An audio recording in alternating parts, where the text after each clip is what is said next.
Shalom a todos!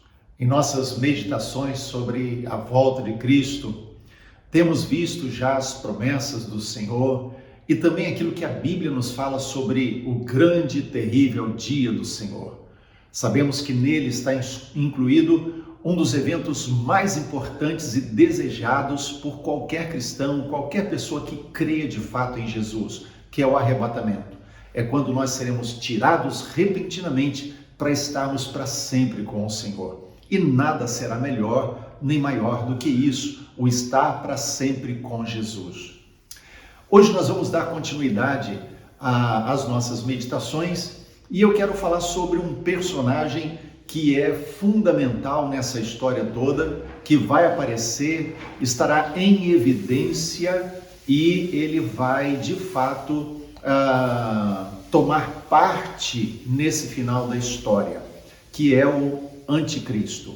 Mas antes de nós darmos continuidade ao nosso estudo, vamos orar.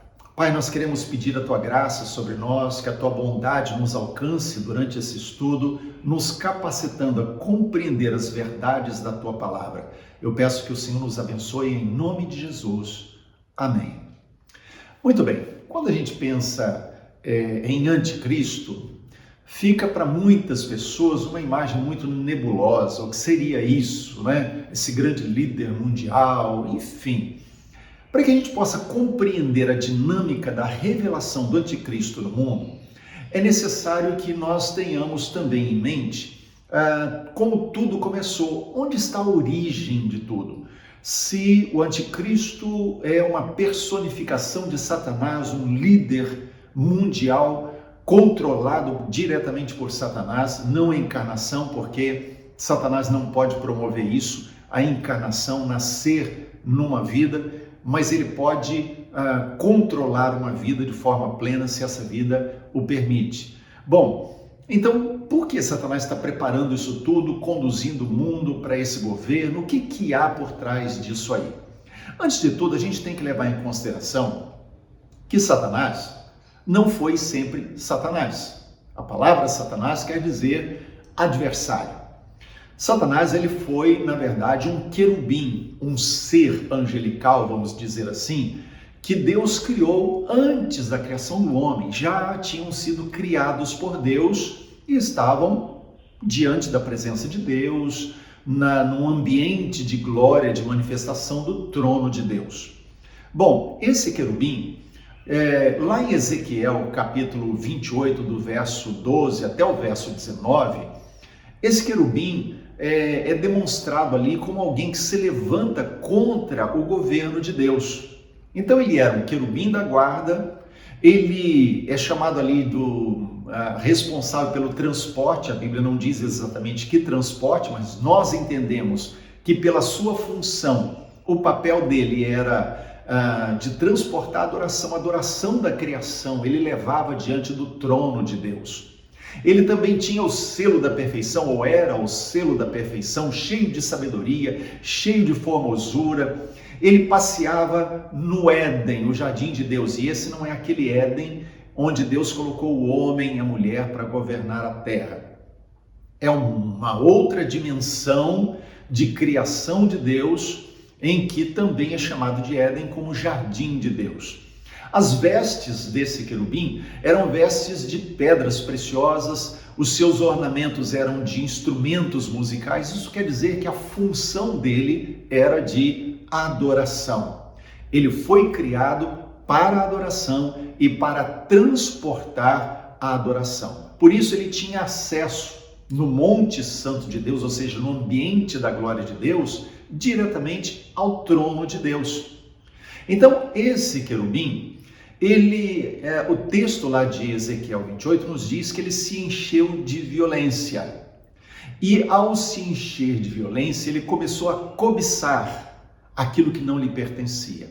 E aí o que nós deduzimos em toda a narrativa, não apenas ali, mas de outros textos bíblicos, é que ele começou a desejar para si aquilo que ele via sendo entregue para o Altíssimo.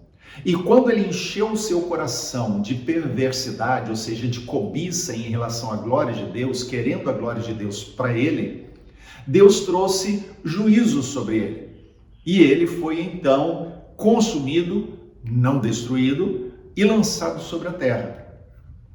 Se a gente avançar, ou, na verdade, segundo a cronologia bíblica ali, a sequência dos livros bíblicos, a gente recuar um pouco, né, de Ezequiel para Isaías, a gente vai lá para o capítulo 14 do livro do profeta Isaías, do verso 12 ao verso 15, e a gente vai encontrar mais um pouco da descrição de como tudo começou.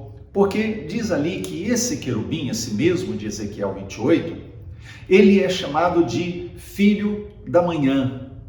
Ele é cheio de luz nele, porque ele recebia a luz de Deus em si.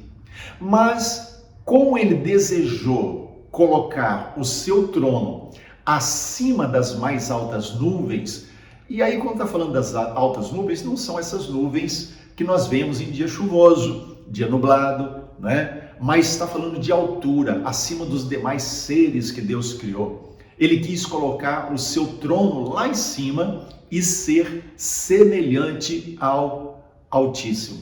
Então, lá em Isaías 14 diz que ele falava consigo mesmo: eu subirei ao céu, eu terei o trono acima das estrelas, eu me assentarei no monte. Que monte? Monte Santo de Deus, que Ezequiel 28 diz. Acima das mais altas nuvens, serei semelhante ao Altíssimo. Veja como ele coloca: serei semelhante ao Altíssimo. E por conta disso, ele recebeu o juízo de Deus sobre si. Então, quando a gente vê essas duas descrições, e a gente poderia passar aqui todo o tempo do estudo olhando isso, mas não é o caso, nós queremos olhar apenas a origem, né? Nós vemos que esse querubim, ele atuava no santuário de Deus, no lugar da manifestação de Deus, se encheu de iniquidade e foi então lançado sobre a terra. E Apocalipse nos diz que ele arrastou consigo uma terça parte das estrelas do céu, ou seja, uma terça parte dos anjos ou dos seres celestiais que Deus havia criado, o acompanharam nessa rebelião. E isso trouxe trevas sobre a terra. Mas de repente, esse querubim se deu conta de uma coisa: ele era incapaz de criar qualquer coisa.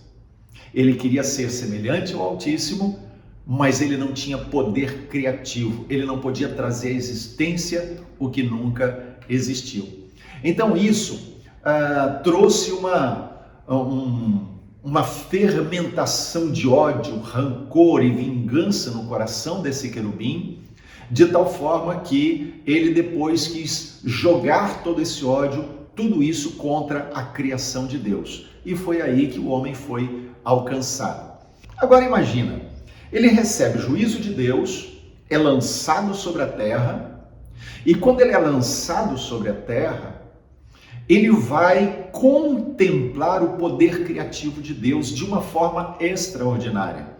Mas eu creio que a coisa mais surpreendente para Lúcifer, para Satanás, para o adversário, para aquele querubim que se tornou adversário, o que mais surpreendeu foi o fato de Deus criar o homem. Porque Satanás já sabia que não podia criar. Ele não podia prever o futuro. Então ele não sabia o que ia fazer. E de repente Deus fala consigo mesmo e diante da Assembleia Celestial, vamos dizer assim, dos seres criados do céu, ele está declarando: façamos o homem a nossa imagem e semelhança. E eu imagino que nesse momento esse querubim deve ter se perguntado: homem? O que é homem? O que é que ele está querendo fazer? Porque nunca tinha existido homem antes. E Satanás não podia prever o futuro, então ele não sabia o que Deus estava se propondo fazer. Então, Deus cria o homem e diz: é a minha imagem e semelhança. Então, se a gente pensar nessa dinâmica de uma terça parte dos céus sendo arrastada, dos anjos sendo arrastado nessa rebelião, e pensarmos que esse querubim era um querubim da adoração, e provavelmente os que o seguiram também estavam ligados à adoração, podemos imaginar agora Deus levantando para si um povo adorador. Podemos imaginar agora Deus dizendo: esse agora será como meu filho Jesus, será também meu filho e participará da dinâmica celestial como ninguém pôde vivenciar até hoje. Aí é que nós entendemos o que Deus começou a fazer sobre a terra. Porque Deus cria o homem permite o pecado entrar no seu coração, porque aquilo que Satanás, a serpente, vai fazer na tentação lá de Gênesis capítulo 3, é exatamente a mesma na qual o próprio Satanás caiu. Então ele vai propor à mulher ali na tentação, aquele diálogo, ele diz assim: olha, Deus, ele disse para não comer desse fruto, porque ele sabe que o dia que vocês comerem, vocês serão deuses. A palavra ali, né, no original, no hebraico, é exatamente essa. Às vezes fica aquela ideia assim de, se vocês comerem o fruto dessa árvore, vocês serão semelhantes a Deus. Não, é muito mais intenso do que isso, porque ele diz: vocês serão deuses. O que ele está propondo? Independência. Ter um trono acima das estrelas, das mais altas nuvens, semelhante ao trono do Altíssimo. Serei Deus, serei independente, não preciso de Deus, filho pródigo. Então a tentação que acontece lá em Gênesis 3 é exatamente essa, que o homem se torne independente de Deus. E é isso que nós somos tentados todos os dias, a vivermos independentes de Deus.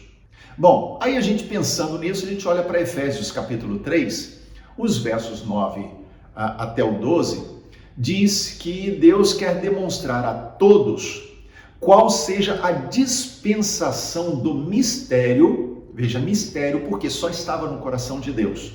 Então Deus quer mostrar a todos a dispensação do mistério, que desde os séculos, quando ele está falando de séculos, ele está falando de tempos anteriores, não simplesmente um calendário, mas olha, muito antes, lá atrás, estava oculto em Deus. Deus já sabia o que ia fazer. Satanás não sabia, os anjos não sabiam, mas Deus já sabia o que ia fazer. Por isso que Apocalipse 13, verso 8, nos diz que o Cordeiro foi morto desde a fundação do mundo. Deus já sabia o que ia fazer. Então, ele está dizendo isso lá em Efésios 3, do 9 ao 12. Ele vai demonstrar esse mistério que estava oculto em Deus desde os séculos passados, para que agora, ele diz isso, para que agora, pela igreja, o que é a igreja? A noiva. Para que agora, pela igreja, a multiforme sabedoria de Deus se torne conhecida de principados e potestades nos lugares celestiais, nos céus. Então veja, o que ele está propondo aqui? Que agora, através de mim e de você, que cremos em Jesus, que nos tornamos a igreja, a noiva do Cordeiro, Deus está revelando a sua sabedoria multiforme aos principados e potestades. Quem são os principados e potestades? Satanás, o adversário, aquele querubim caído, e todos aqueles que o acompanharam. Então, isso nos dá um pano de fundo e nos revela verdades da palavra de Deus que nós precisamos ter muito claras antes de prosseguirmos no nosso estudo. Então, tudo começa ali naquela rebelião. Bom, aí nós estamos vivendo sobre a terra, somos a igreja, mas estamos vivendo uma guerra, uma batalha espiritual. E quando nós vivemos essa batalha espiritual, muitas pessoas confundem achando o seguinte: um reino do diabo sobre a terra. Não existem dois reinos, existe apenas um rei. Um rei e, portanto, um reino. Mesmo esse querubim que se rebelou, ele é uma rebelião dentro de um reino. Não existem dois reinos, o reino do mal e o reino do bem. Isso é uma criação da filosofia humana pagã do mundo, que estabelece dois reinos. E hoje, tenta inclusive igualar os dois reinos, né? E aí vem aquele símbolo yin yang, né? Que nenhum é bom totalmente, nenhum é mal totalmente, os dois se equivalem e se completam. E na verdade não é isso.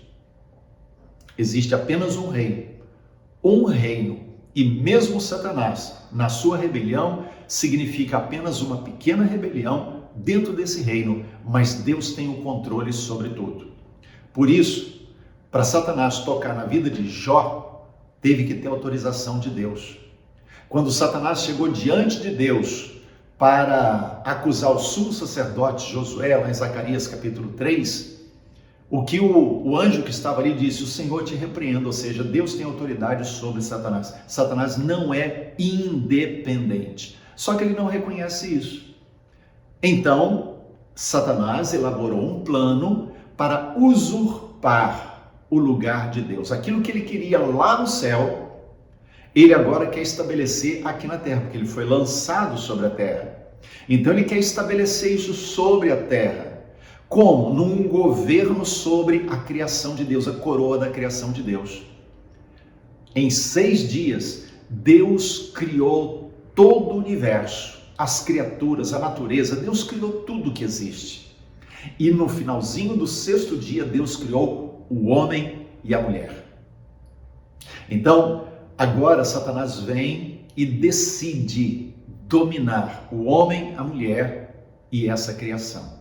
Por isso, lá no Éden, no capítulo 3 de Gênesis, quando o homem e a mulher decidem comer e obedecer a visão, as conjecturas, as sugestões feitas pela serpente, na verdade, o que eles estão fazendo é algo muito mais profundo do que desobedecer a Deus.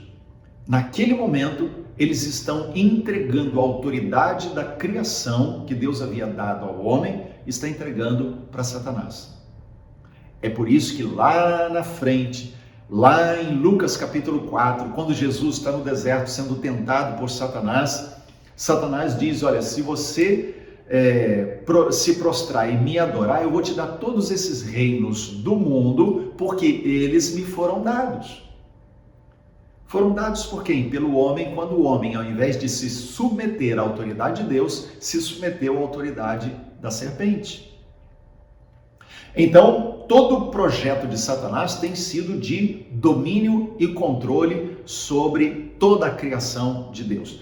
O diabo, ele sabe que ele não pode contra Deus. Ele sabe que não pode se levantar contra o Altíssimo. Ele já recebeu um juízo lá atrás, ele sabe como é perigoso se levantar contra Deus. Mas então por que ele faz isso? Ele faz indiretamente. Então Satanás, ele não vai direto contra Deus. Satanás não se levanta direto contra o trono de Deus. Ele sabe que ele não pode. Ele já experimentou. Então o que ele faz? Ele vai na criação, naquele que foi criado à imagem e semelhança de Deus, eu e você. E ele investe todas as suas fichas para que eu e você entremos na mesma rebelião que ele entrou.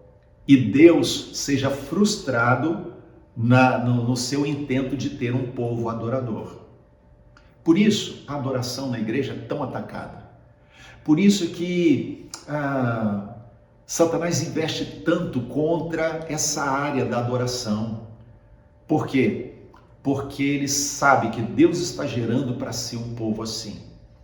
Na última devocional, na última meditação que fizemos sobre a volta de Cristo, nós vimos que nós seremos, ao final de tudo, um grande organismo adorador. É isso que Deus está planejando. A noiva, a esposa do Cordeiro, não uma pessoa, mas uma grande assembleia, um grande organismo adorador. E aí é que nós vemos o que Satanás, na verdade, está tentando frustrar. É isso que ele não quer. Aí nós encontramos a figura do anticristo. O que eu vou falar do anticristo daqui para frente, nessa meditação de hoje, não é um estudo cronológico.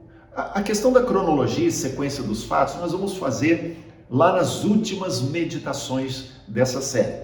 Mas O que eu quero hoje é que você tenha uma visão mais clara, então, de quem é o anticristo e qual é a intenção dele quando ele se manifestar sobre a terra. Então, anticristo é para nós aqui a figura dessa encarnação, desse querubim caído que deseja dominar a criação, que na verdade veio a existir para a glória de Deus. E Satanás quer tirar para si, quer buscar, quer usurpar, trazer para si mesmo a adoração que deveria ser de Deus, que é o que ele queria lá no céu. Então, quando nós pensamos em anticristo, no grego, anticristos é contra Cristo, quer dizer o que toma o lugar de Cristo. E quando a gente pensa nisso, nós podemos pensar em dois aspectos. Em primeiro lugar, todo e qualquer inimigo de Cristo. Quando a gente olha em 1 João capítulo 2, a gente vê João falando sobre isso, ele dizendo, olha, já há muitos anticristos, há muitos que têm se levantado contra Cristo, e o mistério da iniquidade já opera. Paulo falava também, a gente vai ver sobre isso um pouquinho para frente. Então, o anticristo pode ser identificado como toda e qualquer pessoa que é contra Cristo ou se levanta para tomar o lugar de Cristo. Isso é um aspecto. Agora, anticristo é também, na Bíblia, um líder mundial, um homem da iniquidade. E isso a gente vai ver lá em 2 Tessalonicenses, na segunda carta que Paulo escreveu aos Tessalonicenses, no capítulo 2, que Paulo descreve esse homem da iniquidade e algumas das suas ações. Paulo resume, na verdade, são poucos versos nos quais ele resume quem é e qual o propósito desse homem da iniquidade. Mas vamos lembrar que quando Satanás ele elaborou o seu plano de domínio da terra e principalmente governo sobre o ser humano, sobre a humanidade, o intento dele era exatamente fazer como o plano de Deus. Então, como que Satanás sabia que Jesus viria? Não, Deus anunciou lá atrás que da semente da mulher viria aquele que esmagaria a cabeça da serpente. E Satanás começou então a elaborar uma forma de ele visivelmente se estabelecer como governante sobre todas as pessoas. Então a escolha dele foi encarnar alguém. Ele não pode encarnar, que eu falo no sentido de através da carne, através de alguém, através de uma pessoa. Ele não pode nascer numa pessoa como Jesus, a encarnação de Jesus naquele sentido, Satanás não pode. Mas ele pode usar a vida de uma pessoa. Bom, vamos ler comigo agora, lá em 2 Tessalonicenses, capítulo 2, e vamos ver alguns versos importantes para nós. A partir então do verso 3 de 2 Tessalonicenses 2. Veja comigo. Ninguém de nenhum modo vos engane, porque isso não acontecerá sem que primeiro venha a apostasia e seja revelado o homem da iniquidade, o filho da perdição, o qual se opõe e se levanta contra tudo que se chama Deus ou é objeto de culto, a ponto de assentar-se no santuário de Deus, ostentando-se como se fosse o próprio Deus. Com efeito, o mistério da iniquidade já opera e aguarda somente que seja afastado aquele que agora o detém.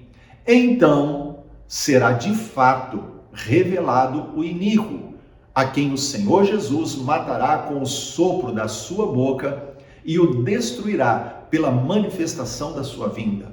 Ora, o aparecimento do iníquo é segundo a eficácia de Satanás, com todo o poder e sinais e prodígios da mentira, e com todo engano de injustiça aos que perecem, porque não acolheram o amor da verdade para serem salvos. Então, esse texto aqui, ele é muito rico para nós, porque ele vai fazer algumas descrições objetivas, e a gente vai ver um pouquinho mais para frente sobre isso. Mas primeiro, ele diz que é um homem da iniquidade. Ele é o filho da perdição. Segundo, ele se levanta contra tudo o que se chama Deus ou se pode ser adorado, não é? Então, não apenas cristãos, mas qualquer pessoa que adore qualquer outro que não seja ele, será perseguido, né? E ele vai querer se assentar na posição de Deus para ser adorado como Deus no templo de Deus, que pode ser visto de forma física, visível, por exemplo, Jerusalém, o templo de Jerusalém, que é o que se vislumbra, né? O templo de Jerusalém tem que ser reconstruído, mas há um templo no qual ele já tem assentado e tem sido adorado como Deus, e esse templo é o corpo humano, é a vida humana que foi criado para ser santuário de Deus. Mas ele está dizendo, olha, o princípio da iniquidade, né, o mistério da iniquidade já está operando no mundo, mas ele ainda está sendo retido, há algo que o detém, mas quando aquilo que o detém for tirado, então ele vai se manifestar de forma plena, mas Jesus, na sua vinda, na segunda vinda, dará conta dele. Então isso é uma descrição, a gente vai voltar nesse texto um pouquinho mais para frente, mas é uma descrição que a gente precisa ter em mente, porque ele mostra essa sequência de eventos e de acontecimentos. Bom, o que Satanás está fazendo para que isso aconteça? O que está acontecendo hoje no mundo para que isso aconteça? Nós vamos falar sobre sinais em outra meditação, outras meditações, algumas nas quais a gente vai estar abordando especificamente sinais. Mas eu quero tocar em alguns pontos hoje que são evidências de uma cultura que está sendo disseminada no mundo e que estão preparando esse governo. E não é hoje que ela começou, isso começou lá na antiguidade, para mostrar o quanto Satanás está preparando o seu plano de governo mundial há tanto tempo, né? Esse anticristo, num movimento que a gente chama de Nova Era, que é um nome ou uma expressão que já não tem sido tão usada, ele é chamado de Maitreya, né? Ou Novo Avatar. Esse nome não é estranho, né? Você que gosta de cinema, talvez tenha assistido um filme com esse nome e que traz no seu pano de fundo exatamente essa figura, e não apenas a figura, mas a ideia, o princípio que a nova era quer disseminar no mundo nesse tempo que a gente está vivendo. Então, o Maitreya é o novo avatar. Bom, avatar, ele é ou seria a encarnação da divindade. Então, veja, avatar é a encarnação, a personificação visível de uma divindade invisível. Então, essa divindade, eu estou usando a palavra divindade para não confundir com Deus, tá? Deus é uma divindade, mas ele é a divindade, ele é o Deus único. Mas um ser espiritual, ele se mostra através de uma personificação visível, e ele é chamado então de Maitreya, ou Avatar. Ele vive no mundo espiritual, mas ele quer manifestar isso de forma visível num tempo específico. Quando esse ser espiritual, quando essa divindade transcende para a criação visível, ele recebe o nome de Avatar. Vamos pensar o seguinte, nada como redes sociais e aí você criar seus avatares. Cada era que compõe assim um período de 2150 anos, que é o que esse movimento Nova Era estabeleceu, né? Coloca, cada era com esse período tem a ver com um povo. Então, por exemplo, os egípcios, eles se destacaram na pecuária, na criação de bovinos, e eles tinham os bovinos como deuses. Então, a primeira era, que tinha a ver com o povo egípcio, essa era foi chamada de a Era de Touro. A transição para a Era de Carneiro, ela aconteceu com a saída do povo hebreu do Egito. Lembra? Quando Deus mandou o povo sair, eles sacrificaram um cordeiro, né, o carneiro, e usaram o sangue desse animal para marcar as portas das casas, e o anjo da morte não entraria naquela casa. Então a transição, segundo a nova era, da era de touros, ou de touro, para a era de carneiro, aconteceu quando o povo hebreu saiu do Egito, né, que era touro. Então o povo hebreu saiu dali, e então o povo hebreu, o povo de Israel, estabeleceu ali o início de uma nova era, a era de carneiro. O povo predominante, então, dessa era é o judeu, né, que cuidava de ovelhas. É marcado exatamente por isso, o cuidado ou a criação de ovelhas. O avatar da era de peixes é Jesus, segundo a nova era, né? Então, por que se fala peixe? Porque a figura do peixe, ictus, né, era usado pelos cristãos lá no início, nos primeiros anos, como identificação, principalmente por causa da perseguição. Então era um símbolo usado para eles se identificarem uns com os outros. E ictus, né, no grego, era exatamente para identificar isso, Jesus Cristo, Filho de Deus, Salvador.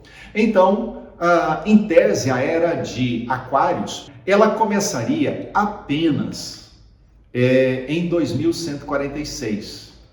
Mas alguns da nova era dizem que essa era ela já está acontecendo, e alguns dizem que poderá acontecer a qualquer momento. Bom, então dentro desse movimento que está preparando o ambiente, existem algumas palavras que você já deve estar vendo como normal hoje, né? Que são comuns. Por exemplo, cosmos, né? O cosmos, né? Está falando de cósmico, de força cósmica, leitura cósmica, né? O envolvimento das forças espirituais do cosmos. Lá em Gênesis, a gente vê na criação da Torre de Babel a intenção do homem de dominar as forças cósmicas, né? E quando a gente vê agora esse movimento Nova Era, né, disseminando essa palavra, a gente vê cosmos, forças cósmicas que se manifestam no meio da humanidade. A palavra energia, né, energia positiva, energia negativa, né? Então a pessoa tem uma energia que transmite, né? Vamos ficar todos numa só energia. Isso aí é espiritual. Terceiro, a palavra holístico. Então, por exemplo, a palavra medicina holística.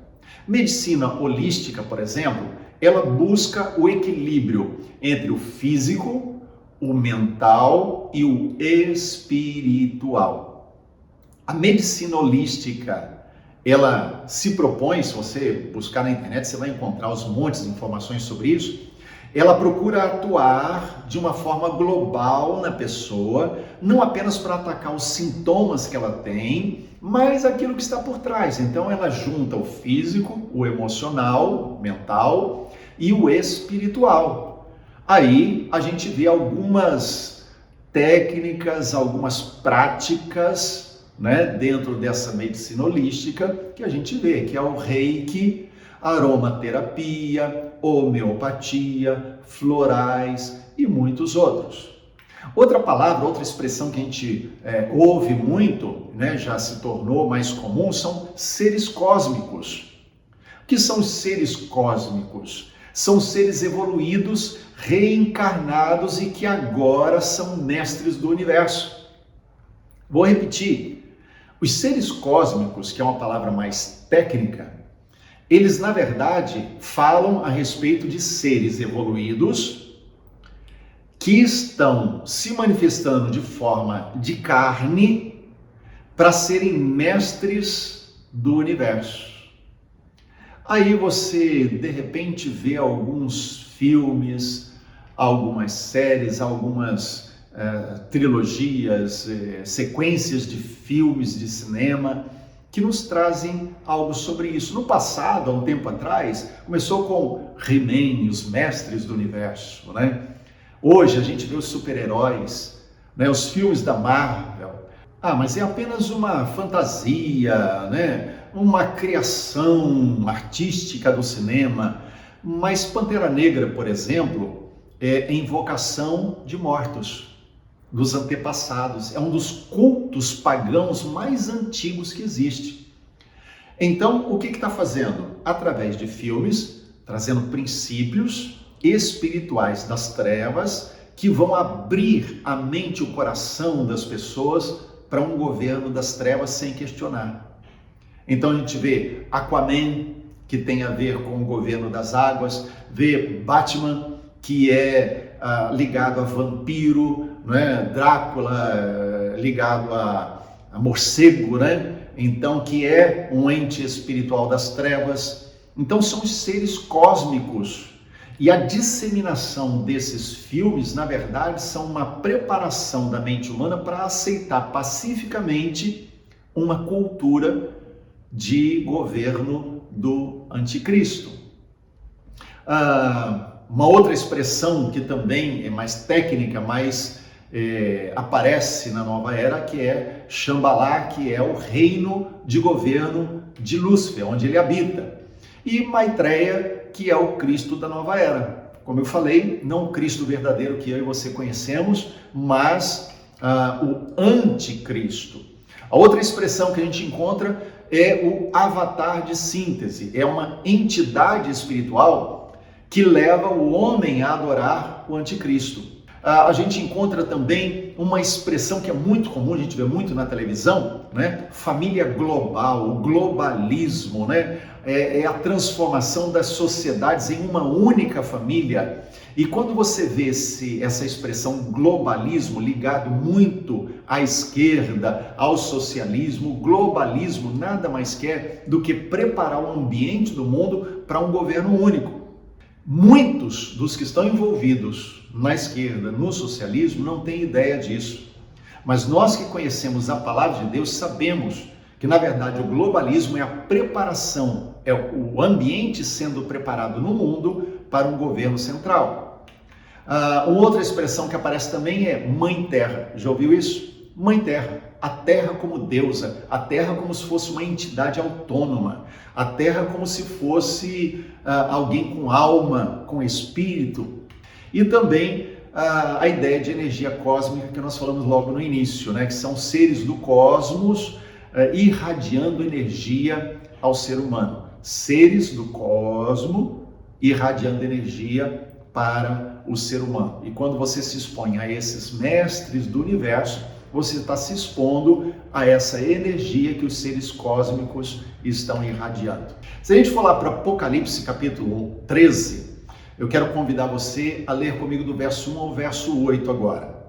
Vi emergir do mar uma besta que tinha 10 chifres e 7 cabeças, e sobre os chifres 10 diademas, e sobre as cabeças nomes de blasfêmia.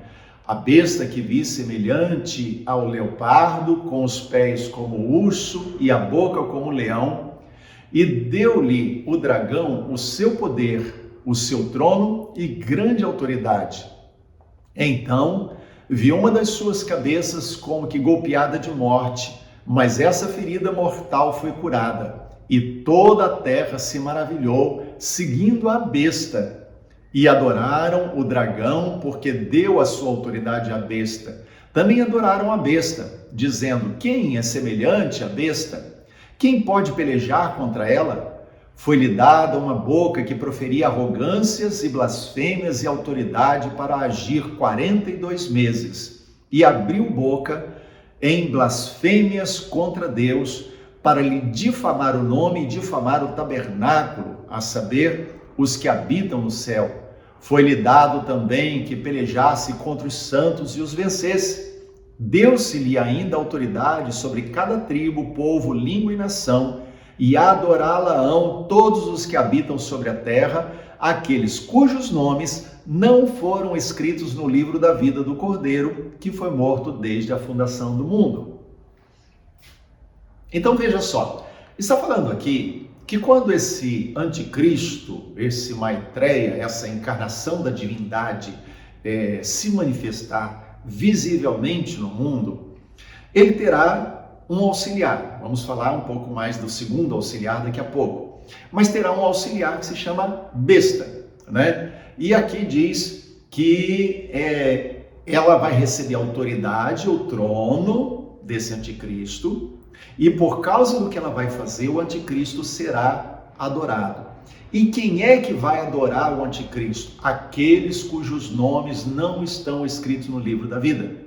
E aí nós vamos falar depois na sequência que o arrebatamento está no meio disso, né? Mas aqueles cujo nome não estão escritos no livro da vida, porque o Cordeiro morreu por eles desde a fundação do mundo.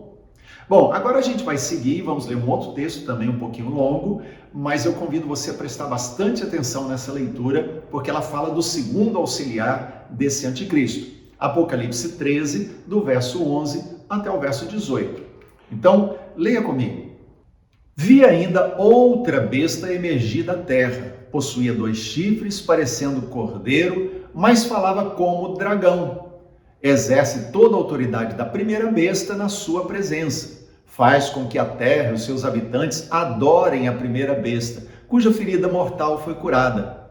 Também opera grandes sinais, de maneira que até fogo do céu faz descer a terra diante dos homens. Seduz os que habitam sobre a terra por causa dos sinais que lhe foi dado executar diante da besta, dizendo aos que habitam sobre a terra que façam uma imagem à besta, àquela que, ferida a espada, sobreviveu. E lhe foi dado comunicar fôlego à imagem da besta, para que não só a imagem falasse, como ainda fizesse morrer quantos não adorassem a imagem da besta. A todos os pequenos e os grandes, os ricos e os pobres, os livres e os escravos, faz que lhes seja dada certa marca sobre a mão direita e sobre a fronte, para que ninguém possa comprar ou vender, senão aquele que tem a marca, o nome da besta ou o número do seu nome. E aqui está a sabedoria. Aquele que tem entendimento calcule o número da besta, pois é número de homem. Ora, esse número é 666. Então está falando aqui de uma segunda besta, segundo auxiliar do anticristo. E ela vai se levantar e apoiar a primeira. Mas ele diz que tem aparência de cordeiro. Isso quer dizer que tem alguma coisa a ver com quem? Com religião. Então será um auxiliar religioso do anticristo para conduzir as pessoas a uma adoração falsa. A quem? A primeira besta. E também diz o texto que esses 2 auxiliares vão trabalhar de tal forma que as pessoas terão que servir o anticristo, caso contrário, elas não conseguirão sobreviver sobre a terra, porque terão que possuir o número da besta, e esse é um tema para uma outra meditação mais para frente. Então, quando a gente pensa nessa dinâmica do anticristo com seus auxiliares, nós vemos que ele vai se levantar e fazer essa guerra contra os santos, mas os que estão inscritos no livro da vida serão poupados. Bom, nós olhamos para 2 Tessalonicenses, já lemos lá no início, e os versos de 1 a 12, eles são reveladores. Eu quero rapidamente olhar com você a respeito disso. O verso 3 nos diz que esse iníquo, esse homem da iniquidade, esse anticristo, ele se manifestará como filho da perdição, como homem do pecado. Então veja, Jesus é a encarnação da santidade, mas o anticristo é, entre aspas, a encarnação do pecado, o homem do pecado. O verso 4 nos diz que ele vai se levantar contra tudo o que se chama Deus ou que se adora, ou seja, ele vai se levantar contra todo tipo de culto que não seja a ele. Ele se assentará como Deus no templo de Deus, e isso pode ser visto, como eu já falei, literalmente, templo de Jerusalém, mas pode ser visto como um templo que Deus criou para adoração, para santuário dele. E quando formos falar mais para frente do número da besta, das bestas, né, em outra meditação, vamos ver sobre isso, que esse número da besta já está atuando e na mente e na mão de muito crente. Bom, e ele querendo parecer Deus, porque é o que Satanás sempre quis, né? Querendo parecer Deus. Ele quer ser adorado como Deus. Desde o início, na sua rebelião, lá no céu, ele quis ter um trono e ser semelhante ao Altíssimo. Ele tentou o homem e a mulher no jardim para que o homem e a mulher se rebelassem para serem semelhantes ao Altíssimo. E ele continua desejando isso em tudo que ele faz sobre a terra. No verso 7 diz que o mistério da iniquidade já opera. Não o anticristo, mas os anticristos já estão operando sobre a terra. E o próprio Maitreya, anticristo, será uma forma de visibilizar a atuação de Satanás sobre a terra. E ele fará sinais, prodígios, né? Ele vai criar milagres mentirosos para enganar, e nós precisamos estar vigilantes em relação a isso. Então, tudo hoje está sendo preparado para isso, né? Então, os mestres do universo, os super-heróis, né? Os seres evoluídos que estão se manifestando sobre a Terra para irradiar a energia cósmica para aqueles que os seguem, né? O avanço de uma potência asiática, né? Que nós sabemos, né? Um vírus maligno que foi liberado de laboratório e hoje está aí matando milhares e milhares de pessoas sobre a Terra. Tudo isso faz o quê? Trazendo uma desestabilização das nações, dos governos, porque tudo o que se quer é que o mundo se torne uma grande aldeia global, o globalismo, para que, através do socialismo, do comunismo, se abram as portas para um governo mundial. A crise de liderança entre as nações tem sido muito grande. Uma das coisas que a gente vê em análises do comportamento das nações nesse tempo é: não temos líderes relevantes sobre a terra hoje.